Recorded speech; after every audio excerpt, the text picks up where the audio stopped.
Bueno, buenas noches. En el día de hoy vamos a empezar a hablar de puerperio normal y patológico. Mi nombre es María Camila Carmona y junto con nuestra rotación 3470 bajo la tutoría del doctor Félix Canencia empezaremos este tema.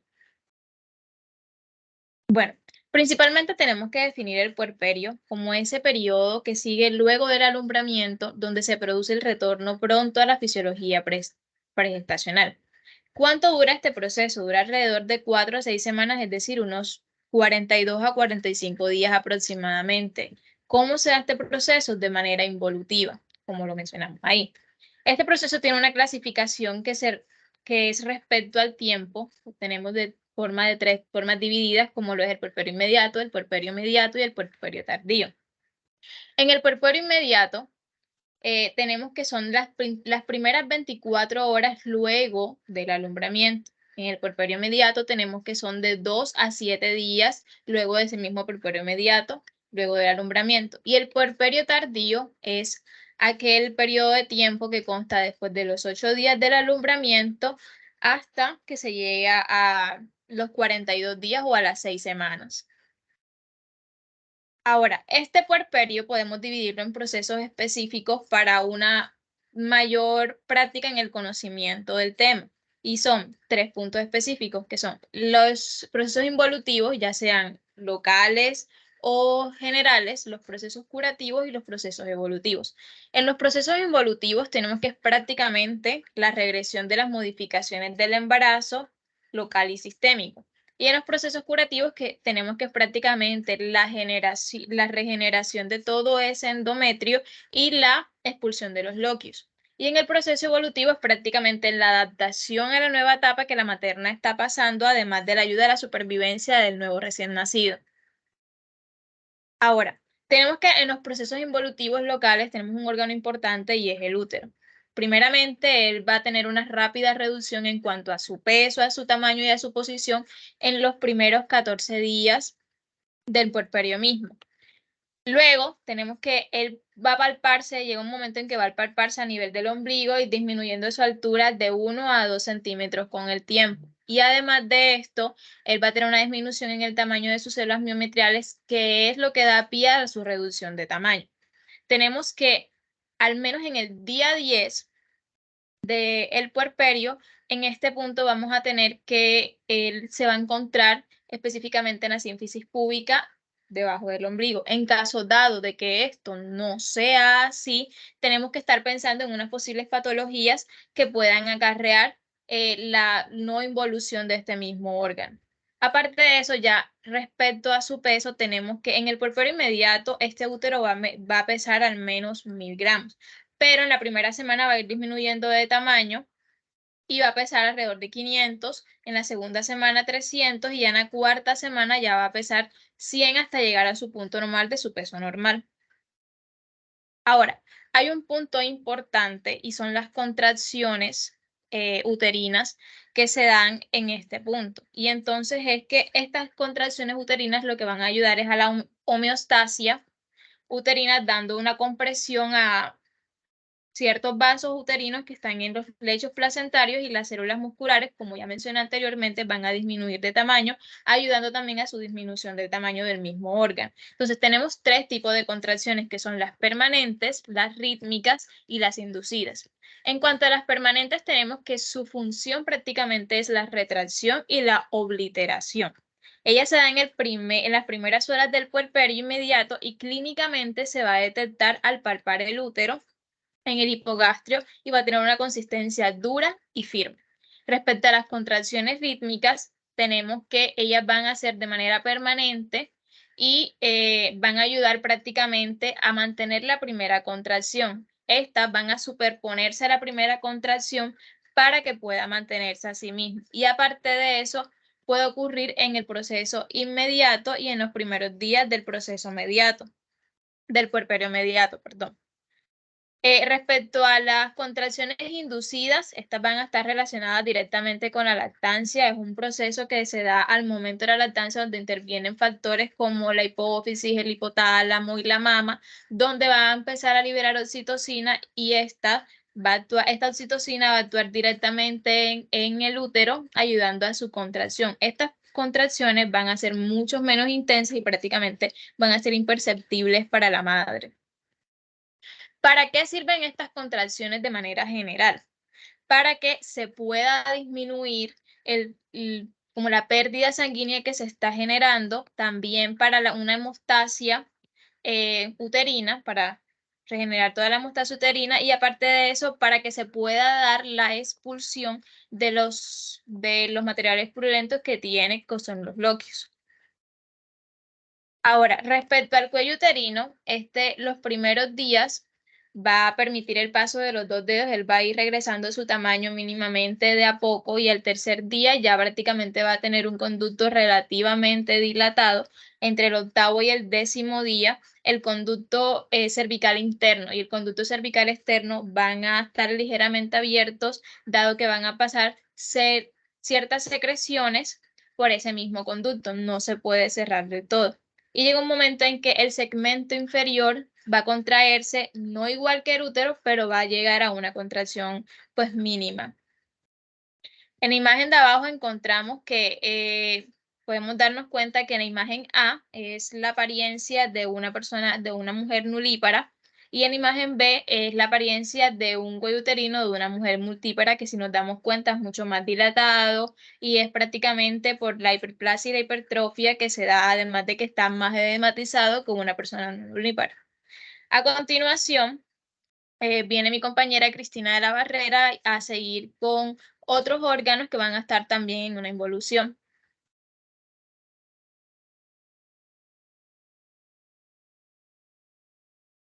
Bueno, continuamos con la vagina. ¿Qué sucede en la vagina? Pues inicialmente, en los primeros días del puerperio inmediato, esta vagina se va a encontrar todavía lisa, va a estar un poco inflamada, tener edema. Después de la tercera semana es que la vagina vuelve a aparecer su epitelio normal, el epitelio que se tenía antes del embarazo. Entonces aquí se habla que a partir de las terceras semanas se da la reaparición de las rugosidades epiteliales. Este himen se empieza a cicatrizar y se van a formar las carúnculas miltiformes, como lo podemos ver en las imágenes. También hay que recordar que el peroné se va a encontrar en una mujer en puerperio flácido.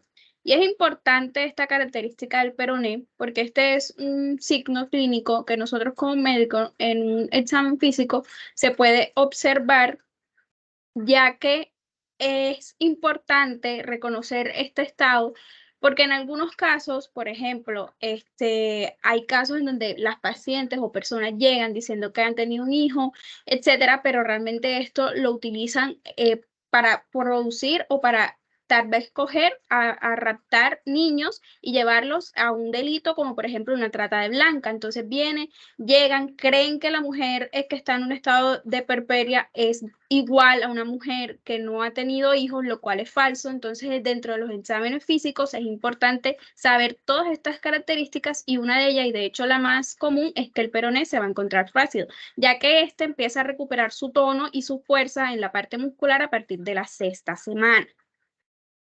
Continuando con los procesos involutivos de carácter general, nos vamos ya ahora sí a lo sistémico. Podemos empezar con el aparato cardiovascular. ¿Qué va a suceder aquí? Como bien sabemos, en los procesos fisiológicos de la mujer embarazada, a través de que el útero se está agraviando por la presencia del producto, todos los órganos a nivel interno se reubican. Entonces, ¿qué sucede? Que en este periodo el corazón va a volver a su posición normal en la caja torácica. En la presión arterial sistémica, al principio, gracias al estrés fisiológico que acaba de pasar por el trabajo de parto, pues se va a encontrar un poco elevada. Sin embargo, esta a través del tiempo se va a ir normalizando. Igualmente, sucede tanto con el gasto cardíaco como con el retorno venoso vascular, sobre todo de los miembros inferiores. Respecto a los cambios hematológicos, es importante resaltar que tanto la hemoglobina como los glóbulos rojos se van a empezar a normalizar a partir de la tercera semana. Va a presentar una leucocitosis, como sabemos, es un proceso fisiológico en el embarazo, la leucocitosis, y esta se empieza a normalizar en el puerperio a partir de la sexta y octava semana. Y vuelven los factores de coagulación y también aumenta el fibrinógeno. Con respecto a, siguiente, por favor. Con respecto a la piel, bien sabemos que en un proceso fisiológico del embarazo ocurre una hiperpigmentación. Esto es dado a la estimulación de la hormona activadora de los melanocitos. Entonces, en el puerperio, esta hiperpigmentación va a volver a su color natural. Es decir, la línea alba, que es la que suele ser afectada en este cambio, desaparece. También recordemos en el caso de que la pared abdominal empieza a recuperar su tono a partir de la sexta semana, disminuyendo así el dolor que las personas pueden referir. Recordemos que es importante, la temperatura en el puerperio es importante. Recordemos que en el puerperio inmediato, que es hasta las primeras 24 horas, aún puede presentar una temperatura aproximadamente de 38 grados. Sin embargo, en este punto es importante tener en cuenta el factor de la temperatura, porque si al pasar el puerperio inmediato, es decir, las 24 horas, nuestra paciente sigue presentando una temperatura de 38 o mayor, ya nosotros tenemos que sospechar sobre un puerperio patológico. Por lo general, es dado a una infección, ya sea de algún patógeno o infección en el sitio quirúrgico, si fue realizado por cesárea o alguna episiotomía o cualquier procedimiento. ¿Cómo se define la fiebre o en una mujer en estado de puerperia? Bien, recordemos que es aquella temperatura que es mayor a 38 grados después del puerperio inmediato, es decir, después de las primeras 24 horas, desde el segundo día hasta el décimo día, que al tomar la muestra hay una diferencia de 6 horas y en ambas salga en 38. Esa es la definición de fiebre, es muy importante tenerlo en cuenta para ver si estamos frente a un puerperio normal o patológico. Siguiente. Respecto a los cambios que se dan en el sistema respiratorio, gracias a que se da la involución del tamaño del útero, la caja respiratoria va a recuperar su amplitud normal y también la mujer refiere o la paciente refiere que ya siente que puede respirar con tranquilidad, porque anteriormente pueden estar refiriendo disnea o taquipnea o cansancio. Entonces ya ellos dicen que empiezan a respirar mejor, más amenua y se vuelve a normalizar la frecuencia respiratoria.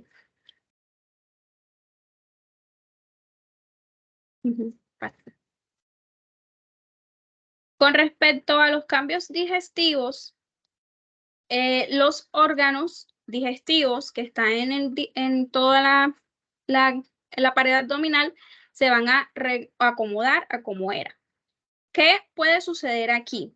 Que en los primeros días del puerperio haya un hipoperistaltismo. Esto es natural o es fisiológico debido al estrés que pasó la mujer por el trabajo de parto. También puede referir un apetito disminuido y el aumento de la sed. Las pacientes refieren que tienen mucha sed y esto es debido a la pérdida de líquidos. Recordemos que en el estrés fisiológico que pasan por el trabajo de parto, algunas pacientes llegan a la deshidratación, entonces es normal que la paciente refiera a esto. No es patológico, pero ya después, pasado de los primeros días del puerperio, si aún no ha habido evacuación, tenemos que revisar a la paciente y pensar en una posible patología, ya que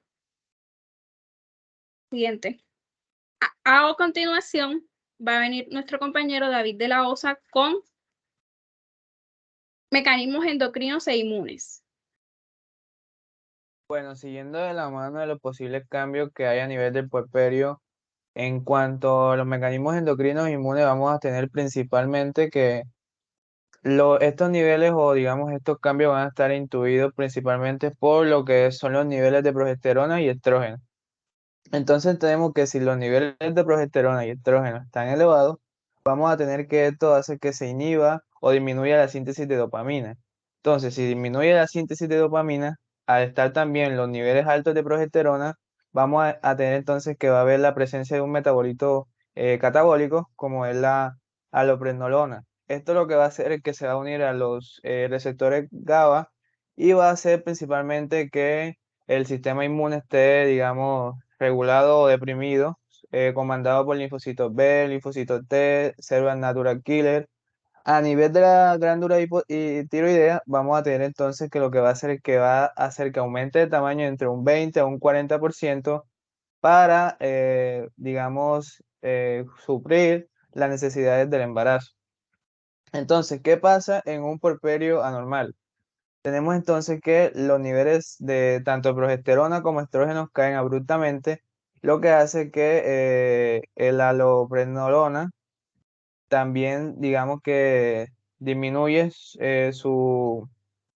disminuye su relación con los receptores GABA, y lo que va a hacer es que técnicamente a nivel emocional vamos a tener cambios psíquicos, perdón, vamos a tener un estado eufórico. A nivel del sistema sí, inmunológico, vamos a tener entonces que se va a dar lo que es un estado proinflamatorio donde principalmente va a estar citoquinas, como por ejemplo la interleucina 6, la interleucina 12, el factor de necrosis tumoral, el factor de necrosis alfa, etcétera. Pasa por. Ya en cuanto a la pared abdominal, bueno, hay que tener en cuenta que después del parto vamos a tener que la vamos a encontrar laxa, blanda, vamos a tener entonces que los rectos están divididos o están separados, y que vamos a tener principalmente lo que son el dolor abdominal y los problemas estéticos. Aquí hay que tener algo en cuenta, y es que alrededor de la sexta semana es que la pared abdominal va recuperando tanto su tono, va disminuyendo su dolor. Y en cuanto a los problemas estéticos, es importante educar a la paciente, o bueno, a las pacientes que se preocupan por su estética, principalmente en aquellas pacientes que hayan sufrido cesárea, donde se preocupan tanto por su estética que comienzan a hacer ejercicios abdominales mucho antes de lo que deberían. Entonces, lo que podemos decirle a la paciente es que si va a empezar los ejercicios, primero tiene que esperar como más o menos a la sexta semana, donde ya esté el tono abdominal recuperado, donde no haya dolor, donde pueda ir haciendo ejercicios progresivamente, que no digamos, los haga de manera súbita. Pasa, porfa. En cuanto al sistema urinario, recordando un poco también los cambios fisiológicos y anatómicos que se dan a nivel del embarazo para entender digamos, cómo se devuelven esos cambios. Recordemos que hay hipervolemia, por lo que va a estar una tasa de filtración glomerular elevada. Vamos a tener entonces que acá va a persistir hasta la segunda, tercera semana. También entonces por acción de la progesterona vamos a tener que va a tener acción directa acción directa del músculo liso renal, por lo que va a estar disminuido de tono, y además va a tener que el uréter esté dilatado. Además, un factor que también contribuye a que los uréteres estén dilatados es la superposición del útero, que hace que comprime la vejiga y va a hacer que aumente la presión intraluminal, por lo que también hace que estén dilatados. Entonces tenemos que todos estos cambios, principalmente el tono vesical, se va a ir disminuyendo de la primera semana progresivamente, y durante los primeros días vamos a tener lo que es un vaciamiento incompleto, debido a que todavía estos cambios que se dieron durante la gestación no se han recuperado de manera total. Pasa. En cuanto ya a los procesos curativos, empezando por el lecho placentario, vamos a tener entonces que este se contrae de manera inmediata después del parto, dando lugar a lo que es también a la oclusión de vasos y dando lugar también a lo que es la isquemia, para que digamos, el tejido endometrial que fue prestado para la gestación, pues se vaya desprendiendo poco a poco. Y entonces tenemos que esta adquiere una cicatrización tanto en la mucosa uterina como en la zona propia de inserción placentaria aproximadamente a los 10 días. Pasa. Y en cuanto al endometrio, entonces vamos a tener que alrededor del segundo o tercer día, este se va a dividir en dos capas. La primera, que va a ser una superficial, que es la que va a dar origen a los loquios, y una basal, que es la que va a dar origen al nuevo endometrio. Tenemos entonces que alrededor del séptimo día ya recupera sus características pregestacionales, pero no es sino hasta al día 16, perdón, que ya se vuelve proliferativo. También tenemos entonces que durante los primeros 8 días pasa de tener un tamaño o una longitud de 8 centímetros a tener una longitud de 4 centímetros. Los dejo ahora con mi compañera Luisa y que va a hablar sobre los loquios. Bueno, continuando con los loquios, ¿qué son estos?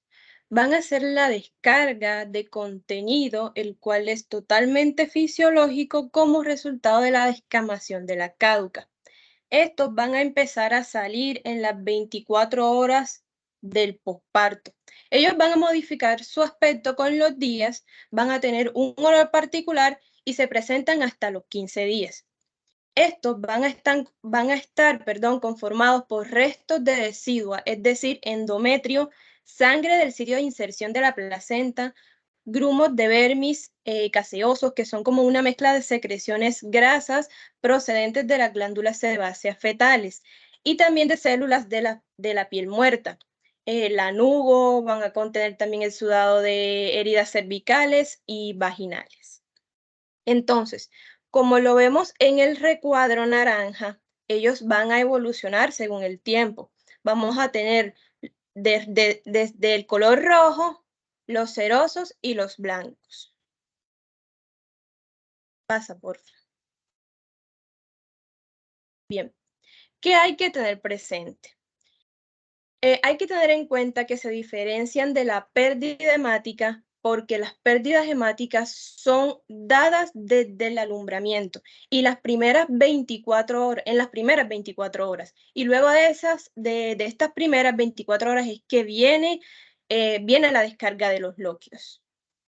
Entonces, ¿qué otra cosa, qué características son importantes en este contexto? La cantidad de 800 a 1000 cc en los primeros 4 a 5 días, al final del puerperio, 1400 a 1500 cc y su olor no es fétido.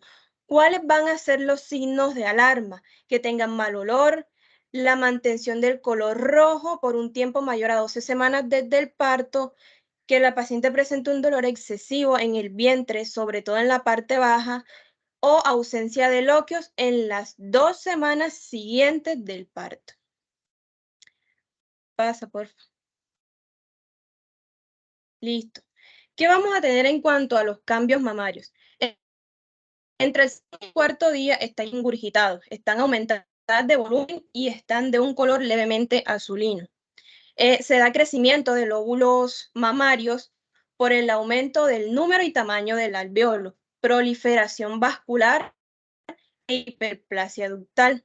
En cada lóbulo, el grado de dilatación y secreción de los alveolos es variable y hay secreción de calostro hasta el 5.º día. Si notamos en la imagen que está en la diapositiva, la diferencia entre una materna lactante y una que no lo es el tamaño de los lóbulos. Siguiente día. Bueno. Esta diapositiva nos explica cómo se da la secreción. Entonces, la succión del bebé estimula los receptores sensitivos de los pezones. ¿Qué va a pasar? Que ese reflejo que va de la médula espinal al mesoencéfalo va a llegar al hipotálamo.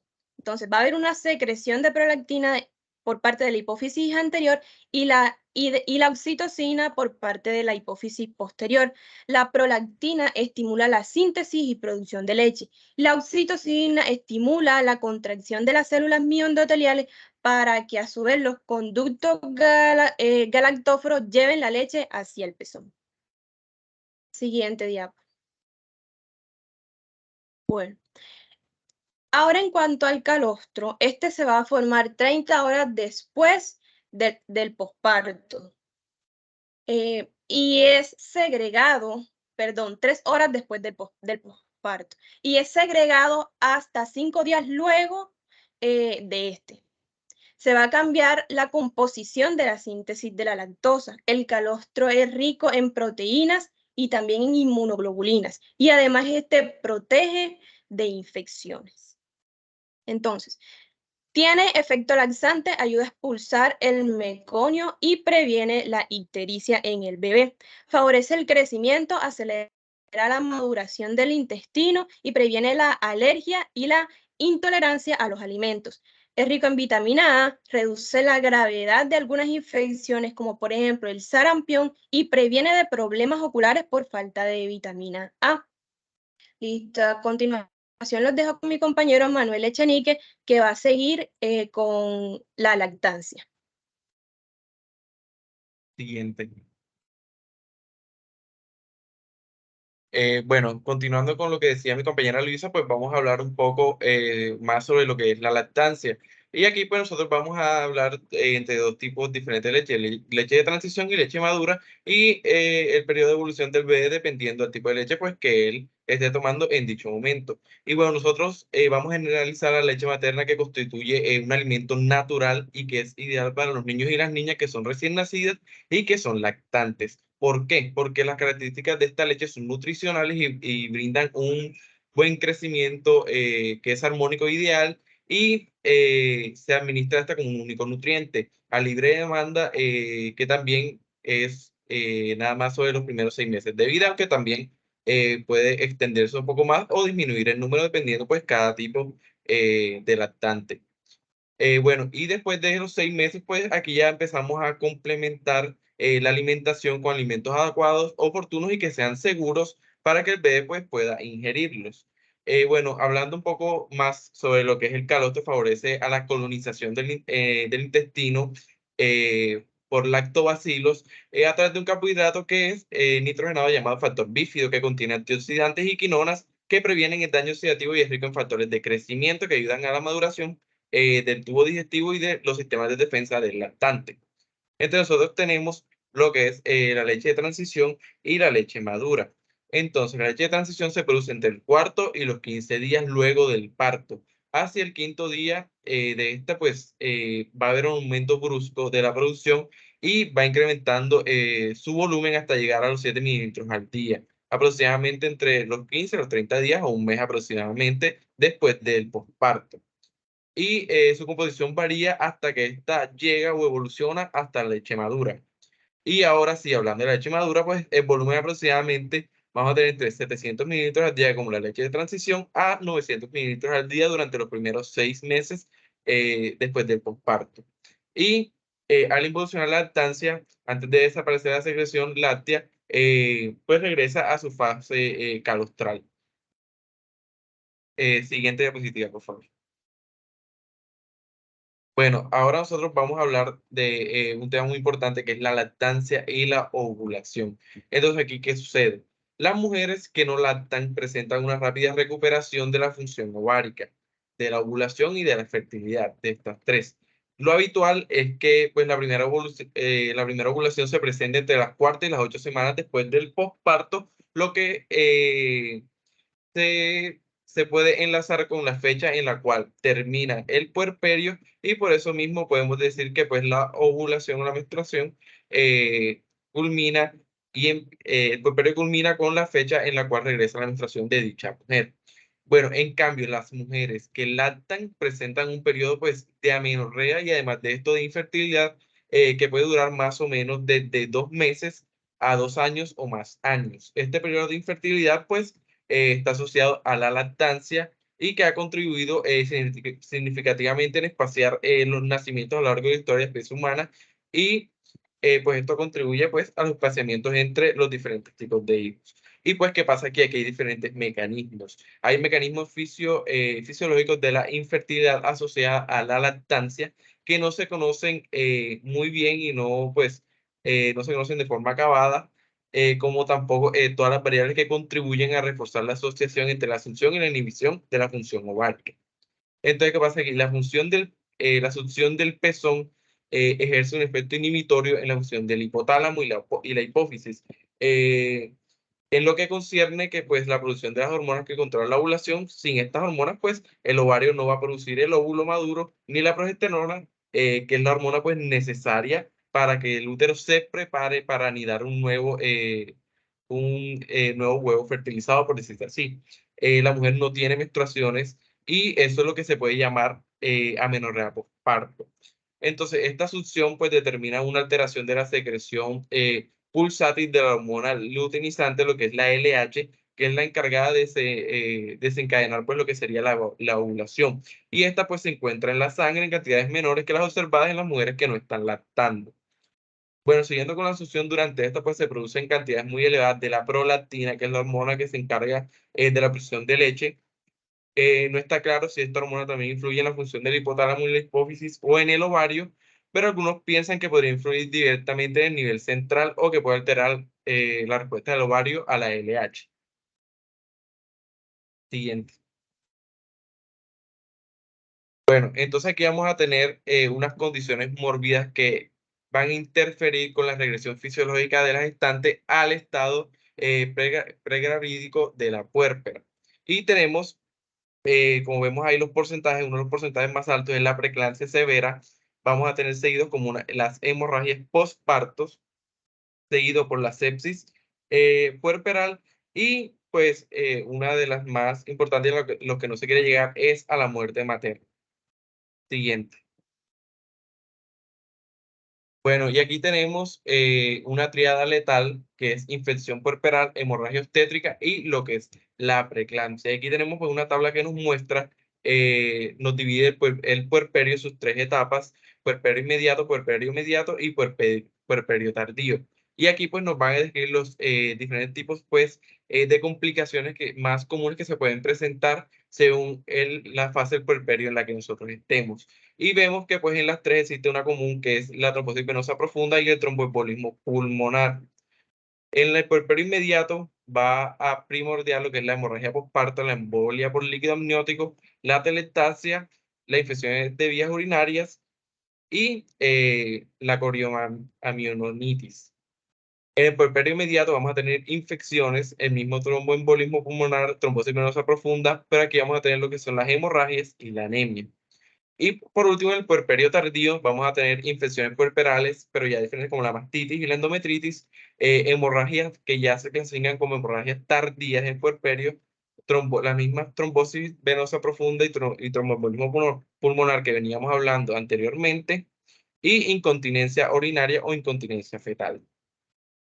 Siguiente. Bueno, ahora hablamos de una de las complicaciones más importantes que estábamos hablando, algo que se presenta entre la primera fase del puerperio, que es la hemorragia postparto. Y esta pues la vamos a considerar como una hemorragia, como un sangrado más intenso de lo normal después del nacimiento de un bebé. Y que lo podemos considerar como una pérdida sanguínea de O mayor a 500 mililitros y O mayor a 1000. Y esta es una de las principales causas de muerte materna, y esta pues tiene diferentes tipos de causas. Una de las causas es la atonía uterina, que es una de las más frecuentes, siendo el responsable más o menos del 80-90% de las hemorragias postparto, y que esta pues tiene factores de riesgo como la sobredistensión uterina, agotamiento muscular, podemos tener por fiebre o por un útero vacío. También podemos tener una de las razones, que es la retención del tejido placentario y los coágulos, y pues esta se presenta al momento de la salida de la placenta, que tiene del alumbramiento, que tiene pues lugar en los 30 minutos tras el parto, y de no ser así pues podría tratarse de una placenta que está adherida, una placenta adherente por una implantación anormal de esta misma. Bueno, también podemos tener esta hemorragia por traumas, a desgarros genitales, a rotura uterina o a la misma inversión uterina. Y pues vamos a tener por último lo que son las alteraciones de la coagulación o las coagulopatías congénitas o adquiridas durante el embarazo, o que ya pues dicha madre haya tenido antes. Y entonces nosotros, como podemos ver en la diapositiva, pues este cuadro clínico de las hemorragias postparto está caracterizado por hipotensión, gasto cardíaco, taquipnea y taquicardia. Pero entonces, ¿por qué se presentan estas cosas? Aquí nosotros vamos a tener que estos son signos de hipovolemia gracias a la pérdida de sangre. Aquí lo que pasa es que disminuye el retorno venoso al corazón, lo que causa una hipotensión arterial, y pues esta lo que hace es actuar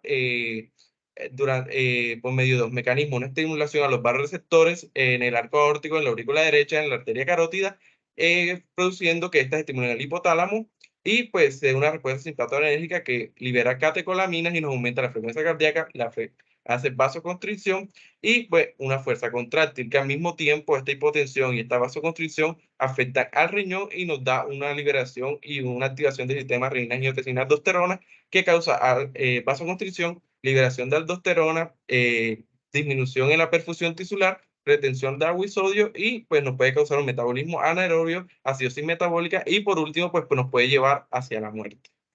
A continuación, nuestro compañero Juan Foronda, siguiendo con las hemorragias postparto. Bueno, entonces, como manera de resumen, continuando con lo que dijo mi compañero Manuel, nosotros tenemos que identificar las 4 T's. Primero, el tono, que nosotros en este caso vamos a utilizar los uterotónicos, el tejido, que nosotros vamos a revisar, tenemos que revisar la cavidad uterina, el trauma, hacer reparaciones si hay desgarro, y obviamente la trombina, ya vamos a utilizar el plasma. Bueno, entonces, ¿qué es lo que pasa? En el tono utilizamos los uterotónicos, en este caso, más específicamente, como en la diapositiva, se utiliza primero más que todo la oxitocina. Entonces, ¿por qué razón la oxitocina es un medicamento uterotónico? Primero porque los receptores de la oxitocina son receptores que están acoplados a una proteína G. Entonces, la activación de estos receptores por la oxitocina, ¿qué va a pasar? ¿Qué va a hacer? Va a hacer que se libere una gran cantidad de calcio desde las reservas que están dentro de la célula, es decir, intracelulares. Y por lo tanto, ¿qué esto que va a tener como consecuencia? Va a conducir a una contracción del miométrico, es decir, el tono del útero va a aumentar y obviamente va a suceder todo lo que nosotros queremos alcanzar. Y también algo curioso para resaltar es el misoprostol. El misoprostol, como lo sabemos, principalmente no era ideal para estos casos, pero se encontró que este va a inducir también a la contracción de la musculatura uterina.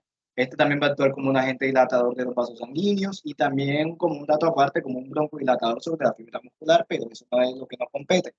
Entonces, si nosotros identificamos la causa y persiste ese sangrado, entonces vamos a tener 2. Si no hay datos de choque, vale, dejamos a la paciente en hospitalización, la vigilamos signos vitales, el tono uterino y vemos si hay sangrado o no, al menos en las próximas 24 horas. En caso tal de que haya sangrado, vamos a utilizar unas técnicas compresivas o en los casos ya más avanzados, de que definitivamente no se pueda controlar este sangrado, hacemos una histerectomía. Ya aquí están como tal los procedimientos de las técnicas comprensivas que utilizamos. Siguiente, por favor.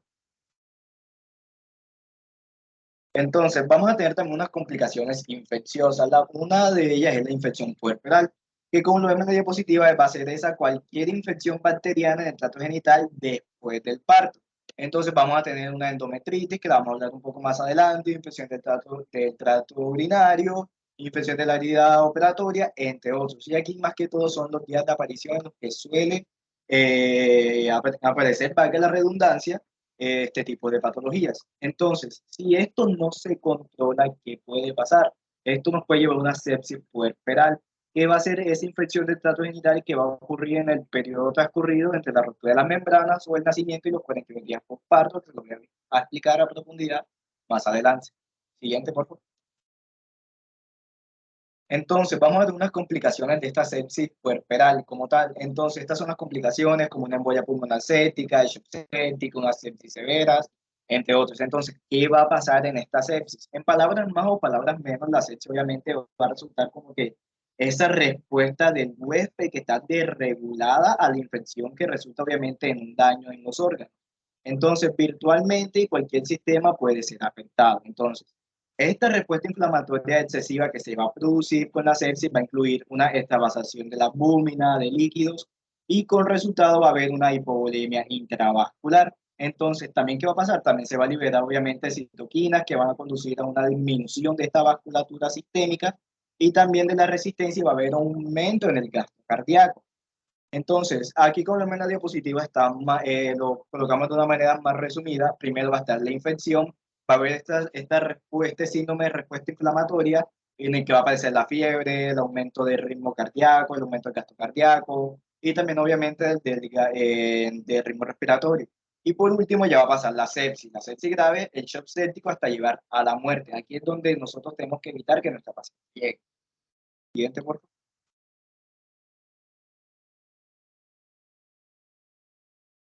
Bueno, entonces, una de las principales infecciones, como se los mencioné anteriormente, va a ser esta endometritis puerperal. Entonces, ¿qué va a ser esta endometritis? Va a ser una infección uterina que está típicamente causada por bacterias que están en la diapositiva más adelante, pues que ascienden desde el tracto genital inferior o gastrointestinal y obviamente, ¿cuáles van a ser los síntomas? Los síntomas van a ser obviamente un dolor uterino espontáneo, dolor hipogástrico. También cuando nosotros intentamos movilizar el útero va a haber dolor. Va a estar seguido de una fiebre, más que todo la fiebre esta va a aparecer en las 24 a las 72 horas postparto. También van a aparecer escalofríos, cefalea, la paciente nos va a referir que siente un malestar general y también la paciente puede estar anoréxica. Y a veces el único síntoma que nosotros podemos encontrar en la paciente va a ser una fiebre leve. O sea, no puede aparecer ninguno de los síntomas que mencioné anteriormente, sino netamente la fiebre. Y también puede aparecer palidez, taquicardia, incluso leucocitosis, como lo vemos en la diapositiva. Entonces, también vamos a tener unos factores de riesgo para esta endometritis, como es la rotura prolongada de las membranas antes del parto y la corioamnionitis. Entonces, ¿qué es esto? Va a ser la infección, obviamente, de la placenta y del líquido amniótico, ya sea porque la placenta se haya encontrado una rotura y esta haya permanecido un largo tiempo. También un trabajo de parto prolongado que puede poner en riesgo la vida de la madre, muchos tractos vaginales durante el trabajo de parto, mayor a 5, porque como sabemos, entonces, si va a haber muchos tractos vaginales, va a haber mayor paso de bacterias, ya sea porque el personal de la salud no haya tenido un buen adecuado lavado de manos o por otros motivos. Una extracción manual de la placenta, una cesárea que haya sido efectuada de urgencia, también que nosotros no hayamos administrado los antibióticos profilácticos, también que haya un parto prematuro y obviamente, como todos lo sabemos, un bajo nivel socioeconómico, muy importante, al igual que la anemia. Siguiente. Y por último, y no menos importante, la microbiología como tal. Aquí vemos como las bacterias que son como que las responsables, las que son mayoritariamente en las infecciones genitales femeninas, como en los anaerobios los cocos gram positivos, como los estreptococos del grupo A, B y D, las bacterias gram negativas, principalmente la Escherichia coli, eso lo tenemos que tener en cuenta, la Klebsiella, y también otros anaerobios como otras especies de coco y como Clostridium, Bacteroides, entre otros. Entonces, por último, que vamos a tener en cuenta el diagnóstico como tal. El diagnóstico se va a realizar dentro de las 24 horas del parto. Y como lo vemos en la diapositiva, pues obviamente este se va a basar en los hallazgos clínicos que presente la paciente, obviamente. El dolor espontáneo a la palpación y una fiebre, una temperatura que está como oscilando más o menos entre 38 grados centígrados. También nosotros podemos hacer cultivos de secreciones también para descartar la clamidia y también unos exámenes generales de orina. Y rara vez nosotros indicamos como que esos cultivos endometriales. ¿Por qué razón? Porque las muestras recogidas que nosotros hacemos a través del cuello uterino casi siempre están contaminadas. ¿Por qué? Por la flora vaginal y la flora cervical de la paciente. Entonces, ¿en qué caso nosotros realizamos estos cultivos endometriales? Cuando la endometritis es refractaria a cualquier régimen que nosotros hayamos dado de antibióticos de rutina y que no haya una causa aparente pues, de la infección como tal. Y bueno, entonces a continuación los dejo para el tratamiento con mi compañera Juliana.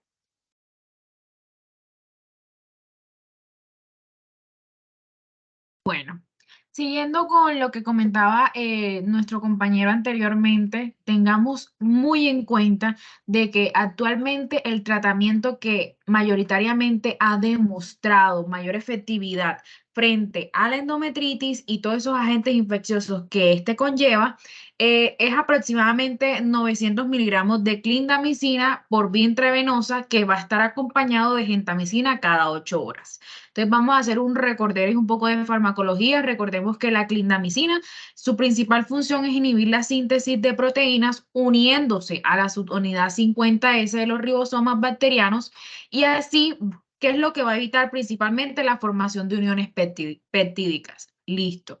Este también va a tener un espectro amplio, mayoritariamente en gram positivos, pero en algunos gram negativos.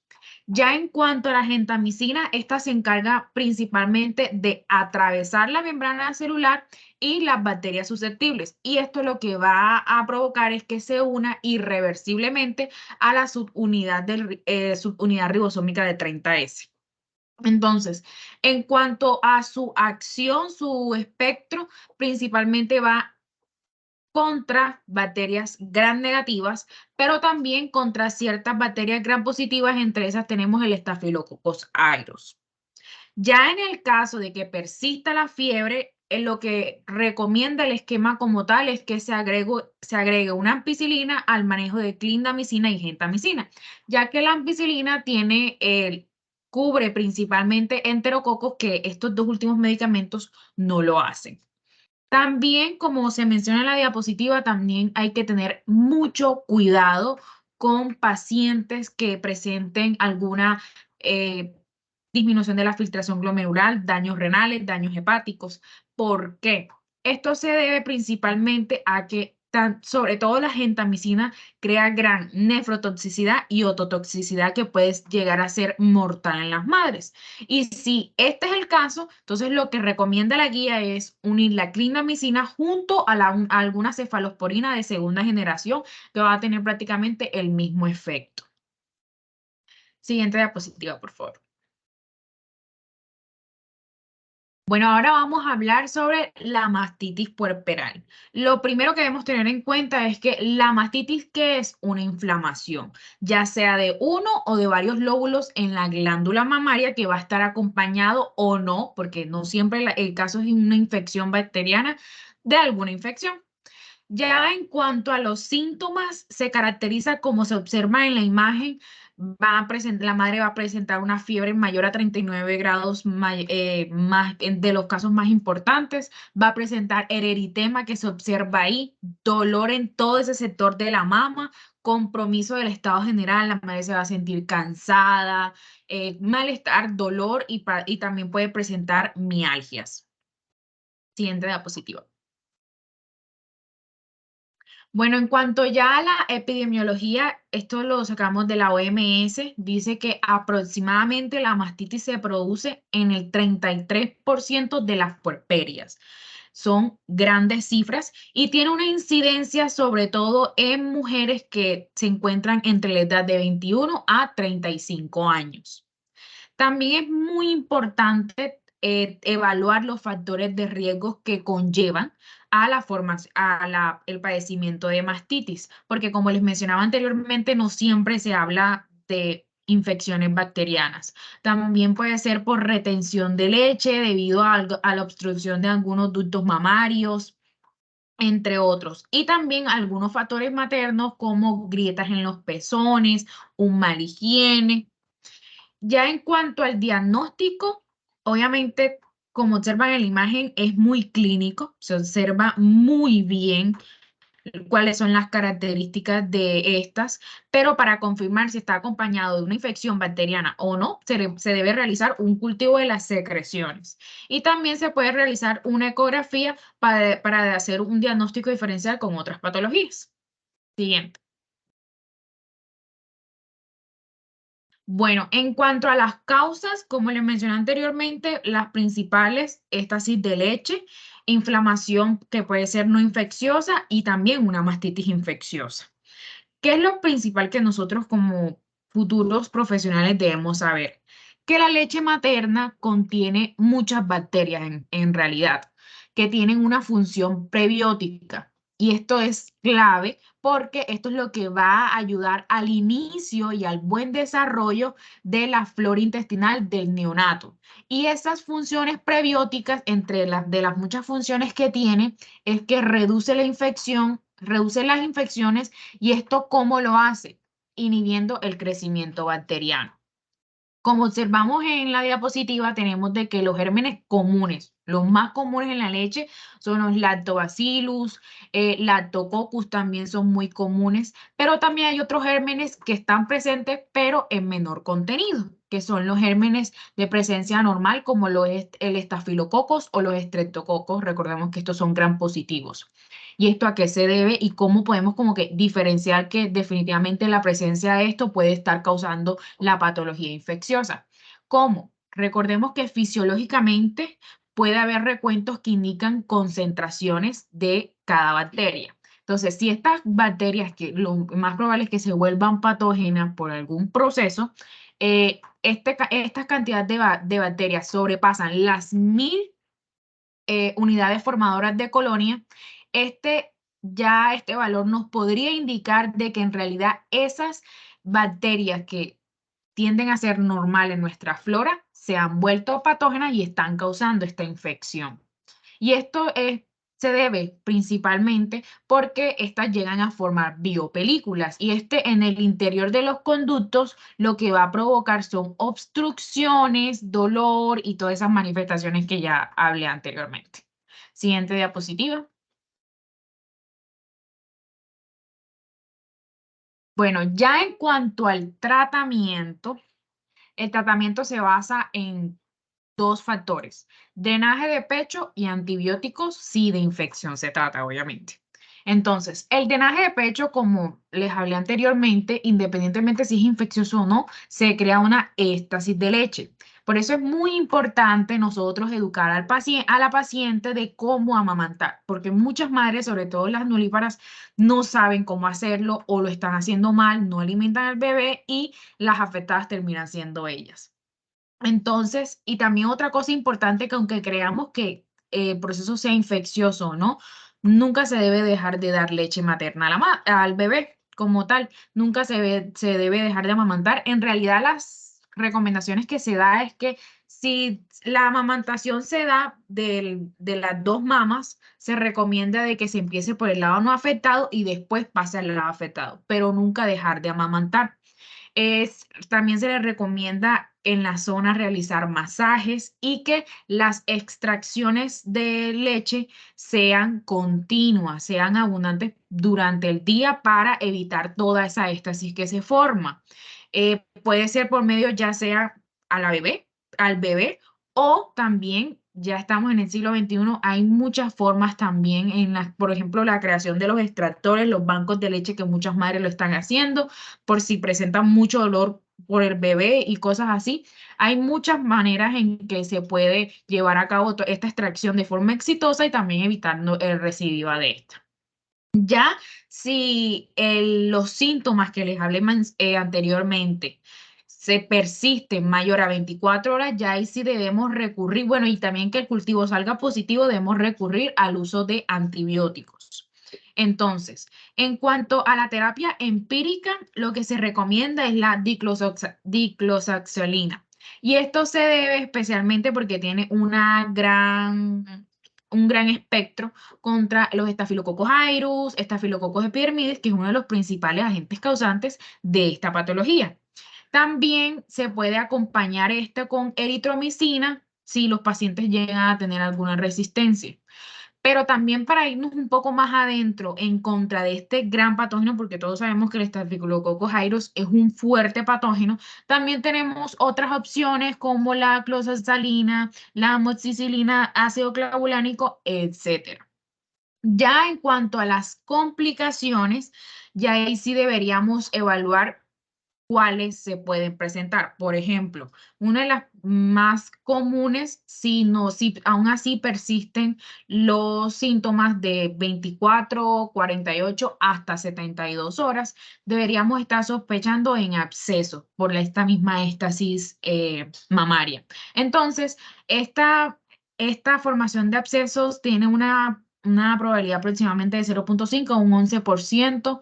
Y como les mencionaba anteriormente, también en cuanto a la terapia, pues la terapia tradicionalmente que se realizó por muchos años fue el drenaje quirúrgico. Aquí lo que se hacía es que por medio de anestesia general se realizaba una incisión. Siempre se trataba de respetar las líneas de Langer para evitar, obviamente, resultados malignos, madres, una mala cicatrización, todo va en pro a la estética de la madre, obviamente, pero ya actualmente ya casi no se utiliza, sino que la técnica que se utiliza actualmente, que es obviamente menos invasiva, que es lo que uno más quiere buscar, es la aspiración por aguja guiada por ecografía, que se hace con anestesia local, y eso tiene una tasa de éxito aproximadamente del 80 al 90%. Ya en cuanto a la recidiva, todo va también si se hizo un mal manejo, si no se diagnosticó a tiempo, si la madre tampoco llevó a cabo bien el manejo, si tampoco la madre tomó las recomendaciones de cómo amamantar correctamente, puede ocurrir la recidiva con la presencia de mastitis, ya sea recurrente a lo largo del embarazo, a lo largo del puerperio, o también de forma crónica. Siguiente. Bueno, ya aquí los dejo con mi compañera Juliana, que les va a hablar sobre las infecciones de herida operatoria.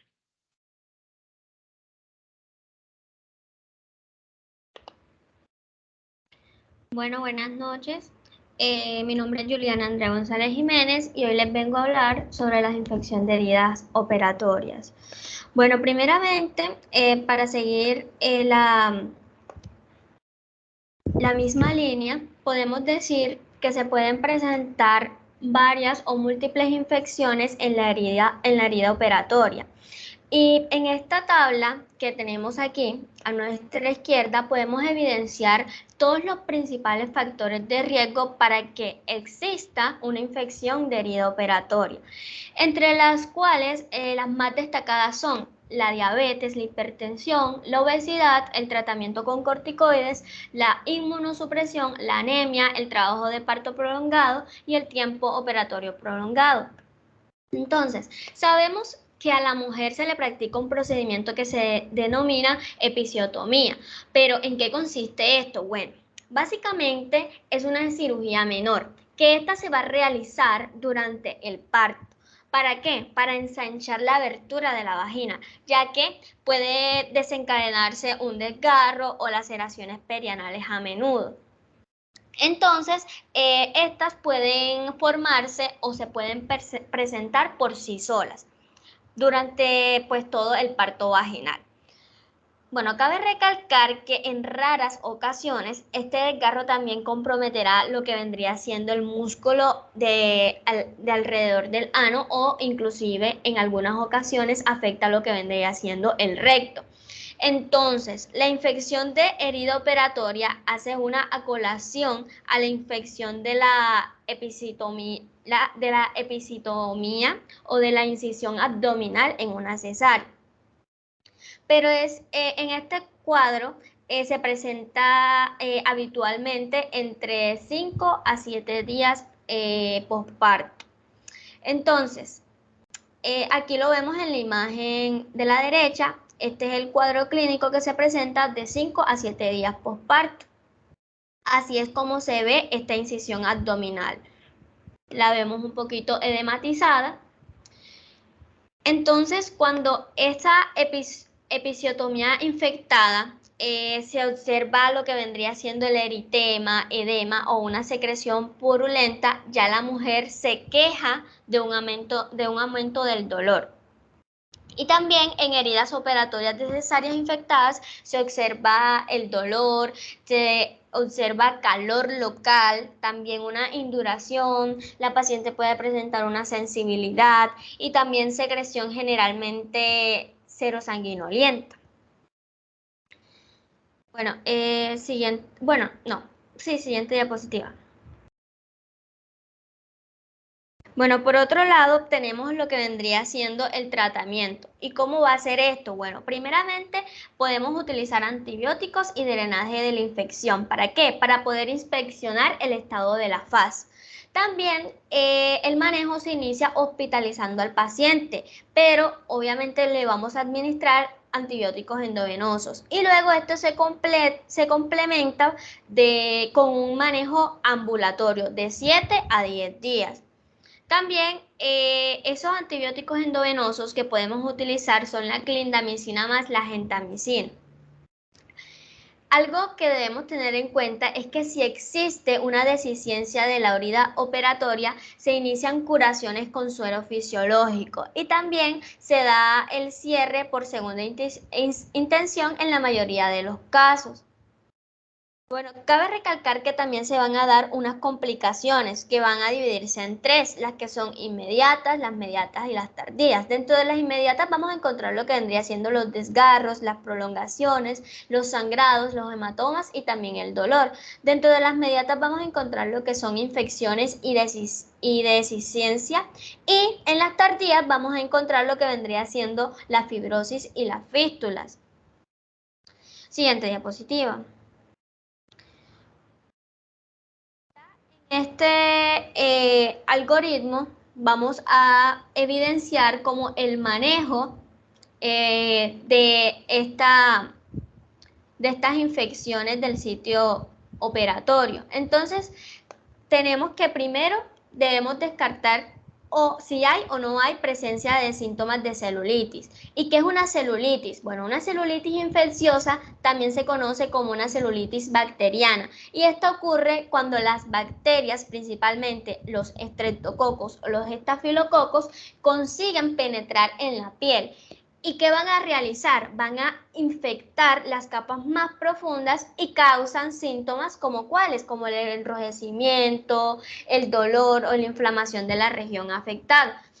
Entonces nosotros debemos tener en cuenta si mi paciente presenta celulitis o no presenta. Entonces, también debemos tener en cuenta si tiene síntomas de erisipela, que ya esta vendría siendo como una infección más superficial a la celulitis infecciosa y es más fácil de identificar el tejido infectado del que no lo está. ¿Por qué? Porque se presentan unas manchas más grandes y es mucho más frecuente en los miembros inferiores y en el rostro, así como lo vemos en la imagen inferior izquierda que tenemos. Vemos aquí la comparación de las manchas de una celulitis infecciosa y una erisipela. Bueno, luego de presentar si tiene o no síntomas de erisipela, entonces nosotros vemos si hay indicaciones para iniciar terapia intravenosa. ¿Contra quiénes? Contra los estreptococos beta hemolíticos. Entonces, si sí la tiene, entonces le damos la cefaloxina de 1 a 2 gramos intravenosos cada 8 horas. Y si no, le damos la cefalexina 500 miligramos por vía oral 4 veces al día. Otra indicación para iniciar terapia parenteral debe ser si nosotros vemos que hay presencia de criterios con terapias empíricas o no. Entonces, si sí las hay, nosotros le damos a nuestro paciente vancomicina de 15 a 20 miligramos. Si no, le damos la cefaxolina. Y si no tiene esta presencia de criterios para iniciar esta terapia empírica contra estafilococos o estreptococos, entonces podemos administrarle a nuestro paciente diclofenac o doxiciclina. Siguiente diapositiva.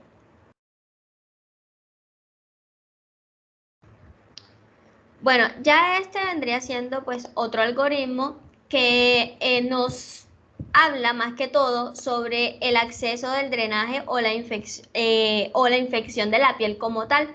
Entonces, si es un drenaje purulento en adultos o no, ¿sí? Entonces, debemos tener en cuenta ciertos criterios. Si hay drenaje en la herida o si hay absceso, nosotros le administramos a nuestro paciente amoxicilina más clavulonato de 875 miligramos. Le podemos administrar también doxiciclina 100 miligramos por vía oral. O podemos cerrar por segunda intención. Bueno, si no presenta estos criterios mencionados, entonces debemos tener en cuenta para iniciar una terapia intravenosa, que también drenamos la herida y los abscesos. Primeramente, eso es lo que se tiene que hacer en los dos casos, pero aquí utilizamos lo que vendría siendo la vancomicina y también podemos cerrar por segunda intención. Siguiente diapositiva. Bueno, y ya en esta diapositiva podemos encontrar que la paciente también puede padecer de una dificultad miccional y de retención urinaria. ¿Y esto por qué se va a realizar? Porque va a presentarse una lesión del nervio pudendo durante el proceso del nacimiento, que en la imagen derecha podemos observar cuál es el nervio pudendo. Entonces, va a haber una ausencia de micción espontánea dentro de las primeras 6 horas posteriores al parto. Posteriores al parto. Y también se puede dar una extracción de un catéter permanente después del parto por cesárea. Sí, ahora viene mi compañero Elian a explicarles sobre el manejo de esta dificultad miccional y retención urinaria. Bueno, pues continuando con la dificultad miccional y retención urinaria, pues tenemos de que esta se puede presentar a nuestra paciente diversas complicaciones. La primera es que se van a generar pequeños volúmenes vacíos en el espacio de la vejiga, pues que puede predisponer a la paciente de que ésta pues adquiera infecciones urinarias. La segunda, pues hace de que la paciente sea mucho más frecuente a padecer este tipo de infecciones y esto está relacionado, uno, con flujo lento e intermitente, dolor y molestias en las vejigas, incontinencia urinaria, esfuerzo para vaciar y sensación de vaciado incompleto. Entonces, el manejo en este caso para este tipo de pacientes se caracteriza por tres aspectos importantes. El primero, el cateterismo intermitente. Cada 4 a 6 horas aproximadamente, pues se hace el vaciado de la vejiga para evitar esta éstasis urinaria aquí. Y pues el segundo punto importante que se realiza es la profilaxis antibiótica, pues como tenemos que se genera esta éstasis urinaria, pues esto propicia el medio adecuado para la colonización de bacterias patógenas, pues que pueden complicar el estado de mi paciente. Y ya pues cuando la paciente se encuentre pues completamente aliviada de este tipo de síntomas que están aquí, eh, suspendemos el cateterismo y continuamos con el tratamiento profiláctico de la paciente. Siguiente diapositiva. Bueno, siguiendo con otra patología que también se presenta en el puerperio, pues tenemos la inversión uterina. Esto se produce pues por un prolapso del útero a través del canal del parto y a través de la vagina. Entonces, este es característico de las pacientes multíparas. ¿Por qué? Porque al momento pues de generar obviamente tantos partos se va perdiendo uno el tono del útero, que es importante pues para mantenerse en su lugar, y dos, los ligamentos que mantienen sujetos al útero en su lugar, pues van a ir debilitándose. Entonces, ¿qué pasa aquí? Esta se puede dar de 4 formas diferentes. La primera, que es el grado 1, que es cuando se presenta el prolapso del útero, pero no sobrepasa el cervix. El segundo grado es cuando se presenta prolapso y se mantiene dentro de la vagina. El tercer grado, que es cuando se presenta prolapso y llega solamente hasta el introito. Y el grado 4, que es cuando prolapsa completamente y sale a través del introito y se puede observar.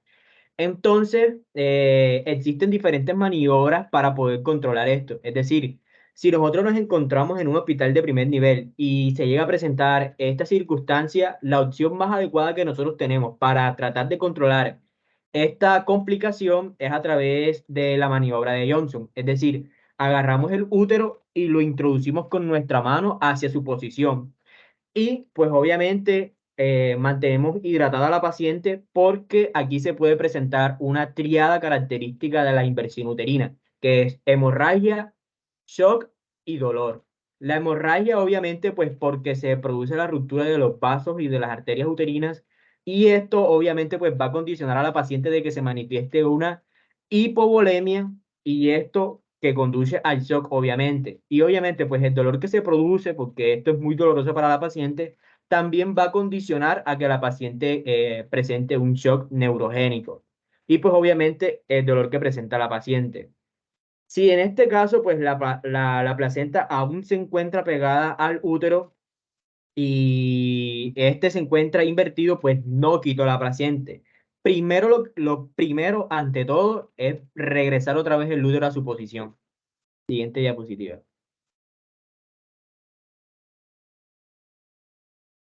Bueno, entonces, ¿en qué momento yo decido retirar la placenta de mi paciente?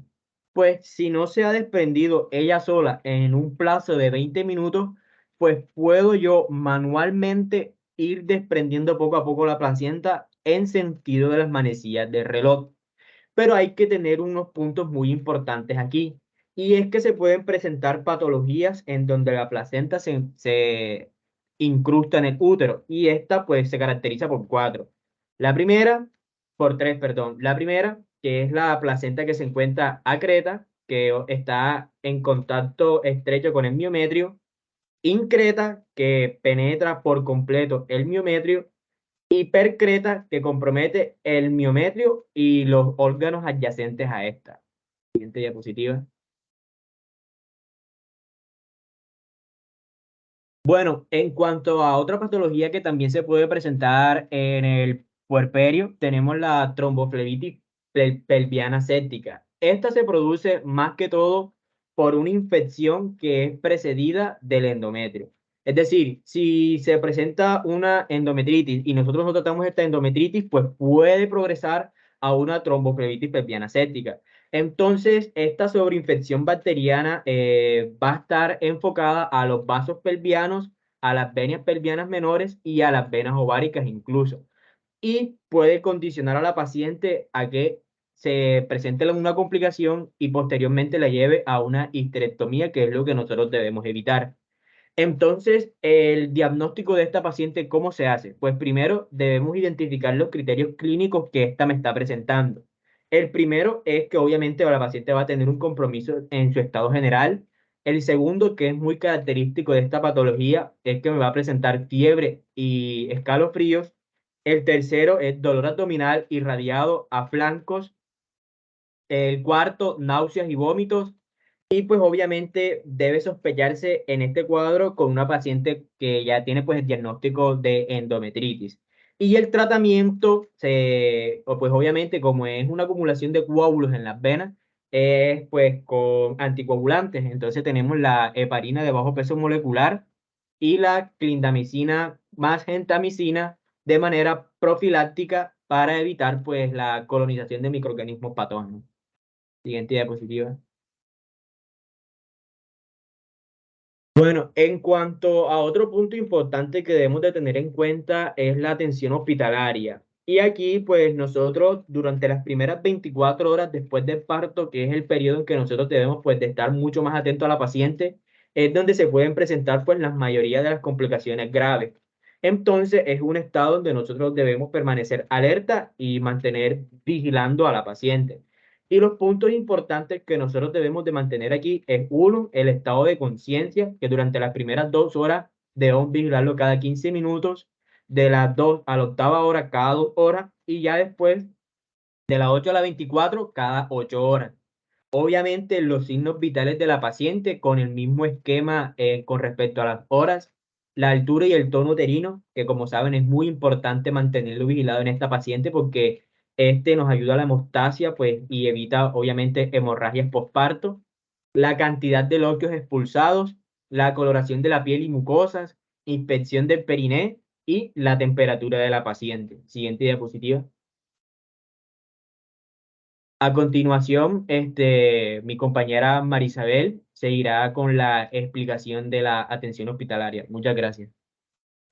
Bueno, muy buenas noches. Mi nombre es María Isabel Martínez Salgado y ahora vamos a continuar hablando sobre esa atención hospitalaria que es la que se le da al paciente dependiendo de la etapa del puerperio en la que está. Primero tenemos el puerperio inmediato, que es durante las 2 primeras horas después del parto. Debemos tomarle la presión y el pulso cada 15 minutos o menos. También la temperatura cada 4 horas y luego durante el puerperio inmediato debemos hacerlo durante las primeras 8 y se repite este procedimiento cada 8 horas. También debemos controlar la cantidad de sangrado vaginal y se debe palpar en el fondo para asegurar que esté bien contraído. Si se detecta relajación, debemos masajear ese útero a través de la pared abdominal hasta que permanezca contraído o en su defecto también podemos usar uterotónicos. El útero lo debemos mantener bastante vigilado durante al menos 1 hora después del parto. El dolor extenso perineal, vaginal o rectal que presenta la mujer siempre requiere que nosotros le realicemos una inspección y palpación. Si la paciente nos refiere molestias intensas, por lo general nos está indicando un problema, como podría ser un hematoma que se da más o menos durante el primer día o una infección que se da después del tercer o cuarto día. Siguiente, por favor. También debemos aplicarle una compresa fría al perineo que nos puede ayudar a que reduzcamos ese edema y la incomodidad durante las primeras 24 horas en caso tal haya una laceración perineal o una episiotomía realizada. La oxitocina, como bien sabemos, tiene un efecto antidiurético y por lo general se administra después del parto. También es frecuente que se llene de manera bastante rápida la vejiga. Entonces hay que tener en cuenta que tanto la sensación de la vejiga llena como la capacidad de vaciarse espontáneamente puede disminuirse por la analgesia local o por conducción. También puede disminuir por otras cosas, como lo es el traumatismo en la vejiga, o por episiotomía, o por laceraciones, parto vaginal, quirúrgico, y pues lógicamente a raíz de esto, la retención urinaria y la sobredistensión vesical son muy comunes en el puerperio temprano. Entonces, es muy importante tener en cuenta que si una mujer no ha vaciado la vejiga dentro de las 4 horas posteriores al parto, es probable que no pueda hacerlo. Y por eso tenemos que estar pendientes para saber distinguir el problema y pues poder solucionarlo. Con una vejiga sobredistendida, ¿qué debemos hacer? Se debe dejar un catéter que se esté de manera permanente hasta que lo que causa esa retención haya disminuido. Si son más de 200 mililitros, la vejiga no está funcionando de manera adecuada y el catéter se tiene que dejar por más tiempo, es decir, por otras 24 horas. Siguiente. Bueno, en cuanto a la anticoncepción, la OMS nos da una serie de recomendaciones donde nos dice que debemos esperar 2 años entre partos para que la mujer vuelva a quedar embarazada. Entonces, dice que en estas circunstancias hacen que el posparto inmediato la mayoría de las mujeres necesite utilizar un método anticonceptivo y nos recomiendan los que son de larga duración, que pueden ser el implante subdérmico que viene con progestina, implanon en etonogestrel a 68 miligramos. También hay otra opción que es el dispositivo intrauterino tipo T de cobre, el dispositivo intrauterino hormonal que es liberador de progestina con levonorgestrel de 20 unidades, que se conoce también hoy en día como la Mirena.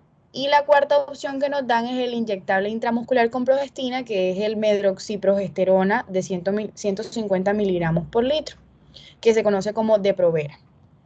Siguiente, por favor. Bueno, hablando de la consulta postnatal, esto es muy importante tenerlo en cuenta porque es muy crucial que las primeras 6 semanas después del embarazo estemos bastante atentas a nuestra paciente porque nos garantiza la supervivencia de ese recién nacido y de la madre, ya que nosotros como personal médico de salud debemos apoyar el desarrollo saludable del bebé, así como la recuperación y el bienestar tanto mental como físico de la madre, ya que eso es muy importante. Entonces, la OMS a raíz de todo esto nos da unas directrices que pues contribuirán a darle esa forma de esa experiencia postnatal que va a atravesar la madre, el bebé y la familia, esperando que esto se dé de la manera más positiva posible, porque igual como bien sabemos esto es un proceso de adaptación. Entonces, ¿qué nos recomienda la OMS? Nos dice que debemos darle una atención de calidad en los centros de salud en los que recibamos a las nuevas madres durante principalmente las primeras 24 horas tras el nacimiento y que debemos estar bastante atentos a los reconocimientos postnatales durante las primeras 6 semanas. Eso incluye lo que son visitas domiciliarias, sí, todo lo que tiene que ver con la parte domiciliaria para que el trabajador de la salud, es decir, nosotros facilitemos con el proceso de transición. También debemos enseñar a las mamás, a las nuevas madres, esas medidas para detectar y responder a los signos de peligro que pues se requieran atención médica urgente, ya sea para la madre o para el bebé. También tenemos que dar tratamiento, apoyo y asesoramiento para facilitar esa recuperación y gestionar los problemas habituales que las mujeres pues experimentan después del parto, como son ese dolor perineal o la congestión mamaria. También debemos hacer exploración de todos los recién nacidos para detectar cualquier anomalía, ya sea ocular, deficiencias auditivas, y estar atentos, lógicamente, a su vacunación. Debemos apoyar y ayudar a las familias para que interactúen con los bebés y pues respondan a todas sus señales. Asesorar en el aspecto sobre la lactancia materna exclusiva, el acceso a la anticoncepción, que es lo que comentábamos anteriormente, la promoción de la salud postnatal y la práctica de una actividad física de la madre. También nos recomienda que la pareja tiene que estar bastante presente, es decir, hacer un reconocimiento de la nueva etapa en la que está viviendo la mujer y del recién nacido y brindarle el apoyo correspondiente. y pues los cribados para detectar algo que está supremamente presente o que debemos tener supremamente presente, que es la depresión y la ansiedad posparto de la madre. Entonces tenemos que mantenernos haciendo cribados para detectar cualquier alteración que se presente de este tipo. Siguiente, por favor. Bueno, y a manera de conclusión, primeramente quiero darle las gracias a todos mis compañeros por esta exposición tan completa que se realizó el día de hoy, porque es un tema que es muy importante para nosotros como médicos generales que seremos, para saber manejar esto del puerperio normal y patológico, ya que es un proceso involutivo que vive la mujer después del parto, donde ella va a llegar a su estado pregestacional y por ende, pues lógicamente va a sufrir una serie de cambios en los cuales nosotros tenemos que estar sumamente atentos, porque así como se puede dar de manera normal, se pueden presentar todas las patologías que anunciamos a lo largo de esta exposición.